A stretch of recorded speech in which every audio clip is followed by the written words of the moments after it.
March 22, 2020. A quiet morning in Yulin City, Guangxi Province, China. Less than 650 feet from People's Hospital Number 1, a nurse living on the second floor discovered that her home's sewage pipe was clogged. Thinking it was just a minor issue, she called her boyfriend, a police officer, to help. But when they opened the drain cover, a pungent stench rose up, and what they found inside left them both frozen in shock. It wasn't garbage, but pieces of shredded flesh. "Who would dump meat down the drain like this?" the landlord exclaimed, before immediately calling the police. When police arrived at the scene, they continued to find thousands of additional fragments. After examination, they confirmed these were human tissue, a total of 2,368 pieces. The horror didn't end there. In a rented room on the third floor, police discovered a rice cooker containing human bones along with a black plastic bag. In that instant, everyone present felt stunned and haunted by what they'd witnessed. Who was the victim? What was the relationship between the victim and the perpetrator? Today, join Crime Documentary Files as we uncover one of the most gruesome cases in medical history that shocked all of China. After the case was discovered, through swift and precise investigative work, police managed to apprehend the suspect right on the road as she was returning from work. That person was the tenant of the room on the third floor, Fengping. When people saw her, no one could believe their eyes. A young woman with a gentle, frail appearance, her hair neatly tied in a ponytail, looking shy, quiet, and seemingly harmless. Yet behind that innocent face lay a horrifying crime. A young woman from Yulin City, carrying the fresh innocence of a student, could commit such a brutal crime. Fengping, 25 years old, was a nurse working at People's Hospital Number 1 in Yulin City. She confessed to the entire crime, stating that in the early morning of March 21, 2020, she had murdered Dr. Luo Bang, deputy director of the Spinal Trauma Surgery Department, a colleague at the same hospital. After committing the crime, Fengping dismembered the victim, then flushed parts of the body down the sewage pipes through the toilet, attempting to destroy all evidence. However, this sinister scheme could not remain hidden for long. Notably, on the afternoon of March 22nd, police received a missing person report from Dr. Luo's wife, stating that her husband had been missing for 2 days. So what was the relationship between Fengping and Dr. Luo? Why did it lead to such a tragic outcome? The story began in 2017. After graduating from Guangxi Medical University, Fengping received 3 job offers from 3 different hospitals, one in Nanning, one in Liuzhou, and one at People's Hospital Number 1 in Yulin City. She carefully discussed with her father to choose the most suitable path. The hospital in Nanning offered more development opportunities. Liuzhou offered the highest salary, while Yulin, though smaller, had one advantage. It was only 2 hours away by taxi, convenient for caring for her sick mother. After much deliberation, Fengping chose to work at People's Hospital Number 1 in Yulin City, where she believed she could pursue her medical career while staying close to family, a seemingly simple decision that would mark the beginning of the most horrific tragedy of her life. However, reality was nothing like what Fengping had hoped for. Except for Chinese New Year, she had almost no time to visit home. The life of a young nurse in a large hospital was so busy that every day revolved around work and shifts. She rented a small room of only about 323 square feet, 30 square meters, located in an alley behind the hospital. The room was old, damp, with peeling walls, but the rent was only 350 yuan per month, equivalent to about $50, just affordable on her meager starting salary. After officially starting work at the hospital, Fengping had to follow the rotation training system for young medical staff. This meant that nurses and young doctors had to work in rotation through all departments in the hospital to gain practical experience. Each time they were transferred to a new department, they had to start from scratch, doing the most basic and exhausting work of a nurse, then gradually learning, adapting, and advancing. The starting salary in a new department was only about 2,000 to 3,000 yuan, $280 to $420 per month. And although it could increase to 7,000 to 8,000 yuan, $980 to $1,120, After some time, they could be transferred elsewhere at any moment. This instability and lack of security put heavy pressure on Li Fengping and many other young medical workers. They had to constantly adapt to new environments, doing the same work as more senior staff but receiving lower pay, lacking a sense of belonging, and not knowing where their future would lead. In many people's eyes, they were being trained. But to Fengping, they were just like leaves drifting in the current, unable to find their anchor in life. Before being assigned to a permanent department in June 2018, Li Fengping was transferred from the neonatal department to the spinal trauma surgery department. During a night shift, she chatted with a colleague, and this person introduced her to an online gambling game called Lucky Esport. Initially, Fengping just listened out of curiosity, but this was the beginning of a tragic chain of events she never anticipated. At the first trial, Li Fengping deliberately avoided all questions related to that colleague. Even when her lawyer pressed, she remained silent, insisting that the case had nothing to do with anyone else. Only at the appeal trial did she finally reveal that person's identity, Liu Muha. Liu Muha was the head nurse. The reason Muha played this game was because of overwhelming financial pressure from buying a house. According to her, this game was like the lottery, played occasionally to earn a little pocket money. However, after losing more than 100 yuan, $14 in one round, Muha deleted the game. Initially, she introduced it to Fengping just for entertainment and a little extra money, but unexpectedly Fengping became caught in the vortex of online gambling.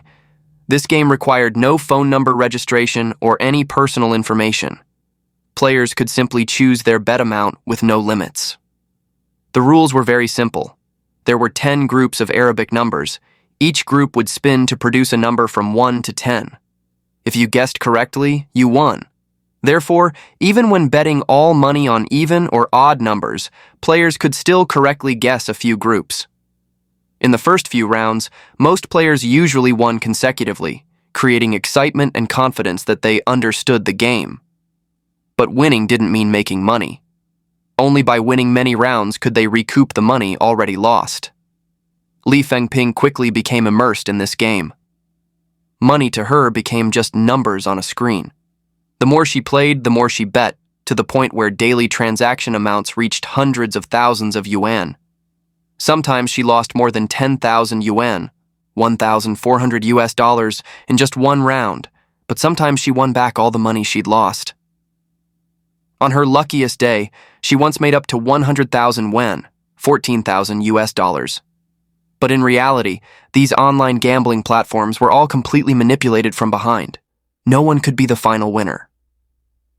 In just 1 year, Li Fengping had transferred a total of 2.9 million yuan, approximately $406,000, from her 2 bank accounts into the gambling platform.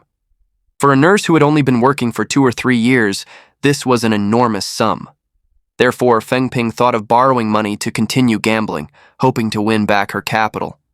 She began borrowing money from colleagues with the excuse of studying for nursing exams and treating her mother's cervical cancer. Being a quick, lively girl who got along well with everyone, Fengping had a good reputation at the hospital. Typically, she borrowed a few thousand yuan at a time and occasionally paid it back after receiving her salary. Colleagues' money gradually became her capital rotation source, and borrowing became more frequent. However, even so, Fengping still couldn't fill the ever-growing debt. In July 2019, she exploited a Bank of China policy allowing medical staff in Yulin to borrow up to 300,000 yuan, $42,000. With the excuse of treating her mother and buying a house for marriage, she asked colleagues to co-sign loans for her. Most older nurses refused, but a few young nurses close to her agreed to help. They used their personal information to co-sign loans for Fengping, totaling 300,000 yuan each. Afterward, they never asked Fengping to repay, so until the case was discovered, this money remained unpaid. Throughout the process of being immersed in gambling and then debt, Fengping never sought help from her family. Though she appeared weak on the outside, she actually had quite a strong personality. She had once been complained about by a patient. At that time, Fengping was transfusing blood for a patient when a family member of another patient came knocking on the table urging her, and she irritably said, "Why are you knocking on the table?"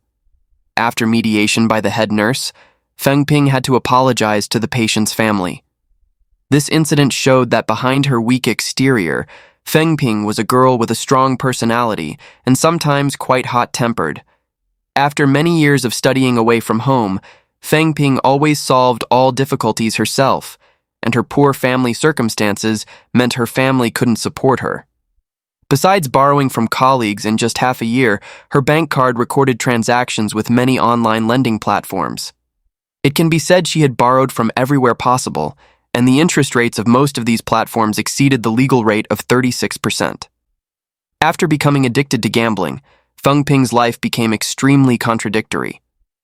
On one hand, every day she transacted up to 100,000 yuan, 14,000 US dollars, sometimes even much more, but felt no worry in her heart. On the other hand, she had almost no personal expenses, living in the 350 yuan 50 USD per month rental room. Even when wanting to buy a refrigerator, she had to deliberate for a long time before deciding to buy a used one on Taobao for a few hundred yuan. By October 2019, in desperate circumstances, Li Fengping texted Dr. Luo Bang, deputy director of the Spinal Trauma Surgery Department, asking if he could lend her 200,000 yuan, approximately 28,000 US dollars. Luo Bang, then 51 years old, usually drove a BMW SUV, had a daughter in high school, and everyone at the hospital gossiped that he was very wealthy. He quickly agreed, but with one condition: Fengping had to obey him. The two arranged to meet at a luxurious hotel near the hospital. According to Fengping's testimony, it was a day of humiliation and the most painful turning point in her life. As soon as she entered the room, she saw Dr. Luo Bang had already undressed completely. Fengping panicked and tried to leave, but he restrained and violated her. The next day, Fengping received a transfer of 50,000 yuan, 7,000 US dollars, along with having to write an IOU for this amount. From then on, despite feeling disgusted and resentful, she was forced to meet Luo Bang at the hotel multiple times. From October 2019 to February 2020, they met a total of 13 times. Each time after the act, Luo Bang would transfer money to her, but the total amount still hadn't reached the promised 200,000 yuan. It wasn't until March 2020 that Fengping finally received the full amount. Although she had the money, her heart was filled with resentment. Dr. Luo Bang repeatedly warned her that if she didn't obey, he would reveal everything and she wouldn't be able to continue working at the hospital. He also boasted that he had connections in the police and prosecutor's office, and if Fengping dared report to police, he wouldn't spare her. For a girl from a rural background who had worked so hard to get this job, it was extremely important. Moreover, she feared her family would be implicated. In desperation, Fengping thought about ending everything. After Chinese New Year 2020, Fengping did something foolish 3 times. According to hospital prescription records, she had prescribed 100 sleeping pills due to frequent insomnia, sleeping only 3 to 4 hours each day. Within a month, she took 80 sleeping pills, but didn't die because she vomited them all out. The second time she opened the gas cylinder valve all night, but also failed. The third time, Fengping took advantage of her position to obtain 2 bottles of insulin from the hospital and injected 800 units into herself, but death still didn't come for her. By March 2020, due to the pandemic preventing hotel visits, Dr. Luo Bang demanded that Fengping rent another room near the hospital and he would pay the rent. So Fengping rented another room. On the evening of March 20th, Dr. Luo Bang came drunk to the rental room. As soon as he entered, he undressed completely and demanded sex with Fengping. At this time, Fengping was playing games, not wanting to pay attention to him. She said she hadn't eaten yet, then used the excuse of not having showered to refuse. Dr. Luo Bang began cursing, complaining that she wouldn't let him hug or kiss her, and wore long pajamas to bed. He continued using his old trick of threatening to make her lose her job. After a while of cursing, Dr. Luo Bang gradually fell asleep. Hearing his snoring, Fengping sat at the foot of the bed, recalling the humiliations she had endured, and her hatred for Dr. Luo surged. The anger in Fengping's heart grew more intense. She picked up her phone and searched, "What to do if you extremely hate someone?" Among many search results, she saw the phrase, "make him disappear." Next, she searched how a weak person can kill someone stronger. Finally, she decided to use a computer cable to strangle the victim. At 1 a.m., Fengping took the computer cable nearby, wrapped it around Dr. Luo Bang's neck, and tightened it. Dr. Luo woke with a start and resisted fiercely. The two struggled to the floor, Fengping still gripping the cable tightly. A few minutes later, Dr. Luo stopped moving. Fengping felt his carotid artery. There was no pulse. She instinctively performed CPR, but Dr. Luo Bang showed no response. Fengping was certain he was dead. She then used Dr. Luo Bang's fingerprint to unlock his phone and transferred 98,000 yuan, $13,700 from his Alipay account to hers. However, in an instant, this money was automatically deducted by online lending platforms, leaving only 900 yen, $126. In a state of panic, but still trying to find a way out, Fengping tried various methods. She photographed his portrait, bank card photos, and ID card, intending to use this information to borrow money but failed because real person identity verification was required. In the time before dawn, she continued searching on her phone for information about how to perfectly dispose of a corpse, how to steal cards, how to transfer vehicle ownership, health insurance, etc. At 8 a.m. on March 21st, just hours after committing the brutal crime, Li Fengping showed no panic or attempt to flee. She calmly dressed neatly, carried her employee ID, and went to the hospital to work as if nothing had happened. Throughout the long day, Fengping worked normally, chatted with colleagues, received patients as if everything was fine. Only at 6 p.m., after leaving work and returning to her rental room, did she begin processing Dr. Luo Bang's body. In sessions with her lawyer, Fengping stated that she did this because she feared the body would decompose and breed bacteria, so she wanted to quickly process it to avoid the smell and discovery. From 8 p.m. until 5 p.m. the next day, Fengping spent more than 20 hours dismembering Dr. Luo Bang into over 2,000 pieces, using methods so cruel they're hard to imagine. During the time after committing the crime, Li Fengping maintained a terrifying calmness. She returned to her old rental room to get clothes while discarding blood-stained white shoes to erase traces. Not stopping there, Fengping went to Dr. Luo Bang's car hoping to find the IOUs he had made her sign. However, all efforts were futile. Those papers were carefully kept in a locked cabinet in his office. Later, when the case was investigated, nurses from the spinal trauma surgery department discovered all those IOUs. While trying to cover up the crime, Fengping also impersonated Dr. Luo Bang, using his phone to text his wife to buy time and mislead. When his wife worriedly asked why her husband hadn't come home for days, Fengping pretended to be him and replied that he was performing surgery in another province and last night was drunk, so didn't want to answer the phone. By the evening of March 22nd, after days without her husband returning, Dr. Luo Bang's wife felt uneasy and called the hospital to inquire. She learned that her husband hadn't had any surgeries for days. She immediately reported to police. After the first trial, Fengping was sentenced to death for murder and theft. Mr. Li, Fengping's father, fainted upon hearing the news and later appealed. He couldn't understand why his daughter did this, only muttering in despair, "Just 1 year, after 1 year it could destroy my child like this." So who was Li Fengping? She was born in Huajia Village, Bobai County, Guangxi Province, in one of the poorest families in this rural area. From Yulin City, you had to take a long-distance bus south to Bobai County, then transfer to a small bus, continue deep into the countryside via provincial roads leading to Dongping Town, and from there walk to reach Huajia Village, where Fengping's home sat tucked away among old tiled roofs and barren fields. While many families in the village had built 2- or 3-story houses, Fengping's home was still just a single-story tile-roofed house, old and simple. Li Fengping was born in 1995, the eldest child in a family with 2 younger sisters and 1 younger brother. Her mother had uterine fibroids, was in poor health and unable to work, while her father had to work odd jobs to support all 4 children. Fengping's family had been classified as poor for many years. If the subsequent events hadn't occurred, Li Fengping's life might have become an inspiring story of overcoming adversity. The image of a poor rural girl who studied hard and overcame her fate to become a nurse in a major hospital. Mr. Li, Fengping's father, believed that education could change destiny.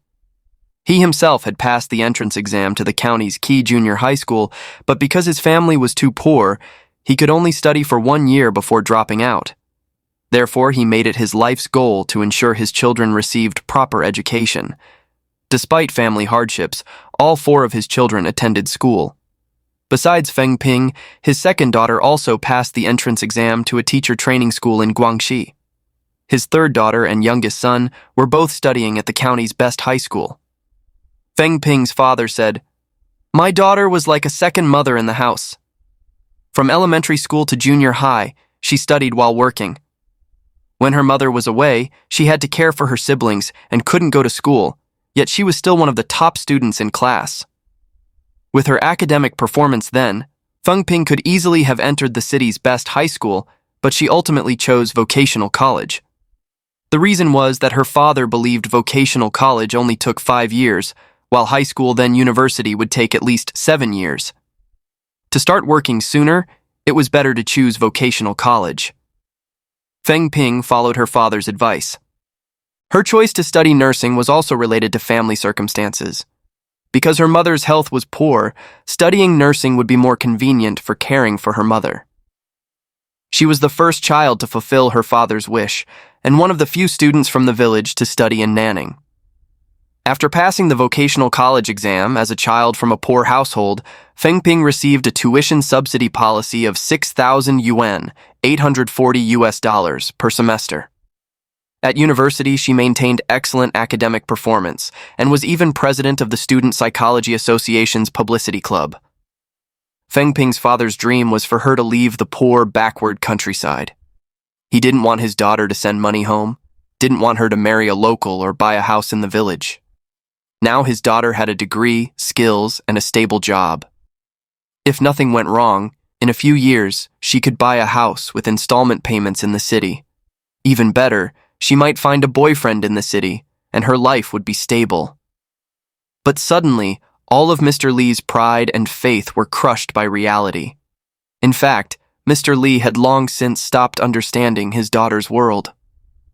Since school days, to save 200 yuan, $28 on transportation, Fengping only went home during summer and winter breaks. After starting work, although going home only took over an hour and cost less than 100 yuan, $14, Fengping still rarely returned to the village. Even the colleagues she had borrowed money from, she later stopped contacting. On December 22, 2020, the Guangxi Provincial High People's Court held an appeal hearing for this case that shocked public opinion. For most of the trial, Fengping calmly recounted the crime she had committed. However, when the prosecutor determined that the relationship between her and the victim was an improper sexual relationship and affair, Fengping objected. She argued that she was forced and coerced into having relations with Dr. Luo Bang, and the murder was also to escape this control. She spoke faster and more agitated. "How could I like him? Just seeing him disgusted me. 50 years old, fat and ugly, not even worthy of being my father." However, because the chat history on both phones had been deleted and couldn't be recovered, and moreover Fengping had many times gone to the hotel on her own to meet Dr. Luo Bang, and even let him into her apartment after 10 p.m. the night before the incident, her testimony about being coerced had no evidence to prove it. In the verdict, the court determined that Fengping, due to emotional conflict and debt with the victim, murdered him and tried to destroy the body, using cruel methods with serious consequences, causing bad social impact, and needed to be severely punished according to law. On August 20th, 2022, the Guangxi Provincial High People's Court held an open appeal hearing and announced the verdict online. The court decided to reject the appeal, uphold the death sentence from the first trial, and report to the Supreme People's Court for approval.